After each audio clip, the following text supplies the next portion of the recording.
When I was in school, I had moved from small liberal arts school in central Illinois to back up to Chicago, which is where I'm from, and was fiddling around Northwestern and got involved with doing concerts at Northwestern University. This is 1968, 69. And it was a pivotal time in the music business, if you think about it. You know, it was when FM radio suddenly exploded, not dissimilar to how the internet has exploded, but FM radio was a whole new avenue for music being exposed from about 67, 68, 69, those years. But I was promoting concerts, but I was working with like Joni Mitchell or Charles Lloyd or Tim Hardin or Paul Butterfield Blues Band, Laura Nyro. Those are the sort of shows that I was working on. Still trying to go to school, I got sort of dragged away from school and started working in and around the music business then in Chicago. And a guy named Lou Adler hired me because I'd been working with Cheech and Chong in Chicago and said, come to Los Angeles. And Lou Adler had a tiny little record company distributed by A&M, but had Cheech and Chong and had Carole King and had a couple of other projects. And that was where I started and worked with him for 72 to 76, 77. But during that time we did those Cheech and Chong records. We made Up in Smoke. We made the first Cheech and Chong film, Up in Smoke. And the Rocky Horror Picture Show was something that had just emerged out of, putting a show in at the Roxy, and it seemed like a good idea, and took it to Broadway. And it's interesting because at the time, the Rocky Horror Show was very successful in Los Angeles. New York hated it, wasn't successful, and the film really didn't emerge until 75, 76, years after it had been in release, and everybody thought that everybody made a lot of money on it, but it wasn't. It's only on the long run that it's been successful. And I left Adler and worked in the motion picture business for a number of years, actually just on the other side of the freeway here at Warner Brothers, and then was asked to come.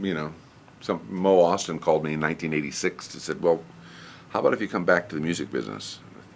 And it's interesting. The music business has always been my first love, but it's to my advantage to sort of understand both sides of the film side, but also the music side. And sometimes they intersect, sometimes they don't intersect. But it's worked for me well because what I've then gone on to do the time I spent at Warner Brothers Records solely was responsible for making music videos, and then started evolving into longer form projects just because that's what I was interested in, and whether I was ahead of the curve or behind the curve, the businesses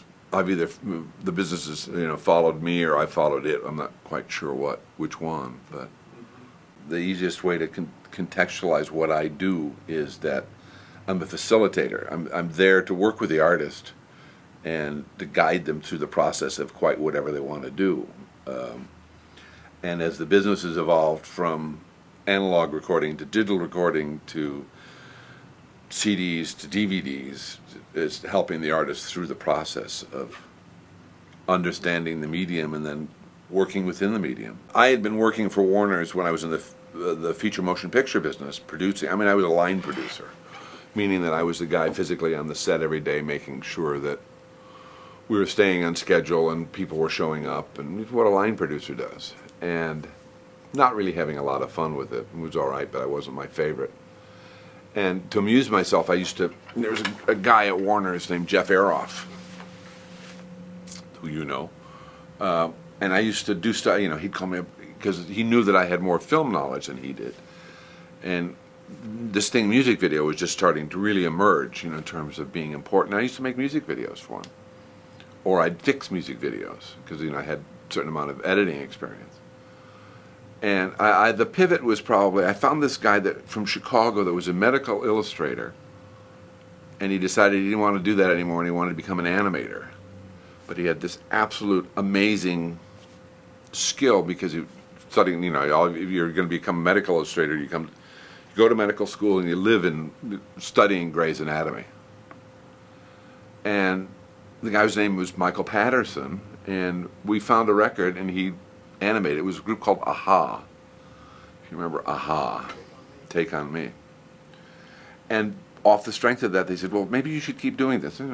So it's, as I said, it's sort of dumb luck in terms of instinctively things that I like visually, the audience seems to react to, it's interesting because I made a video with my late wife, actually,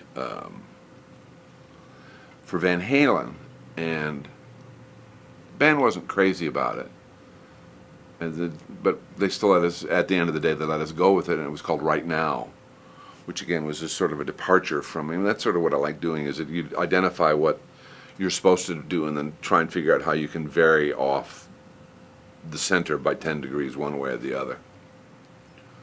So I think it's just I don't know that I've consciously thought, well, I'm going to do this and then do this and that. It's just sort of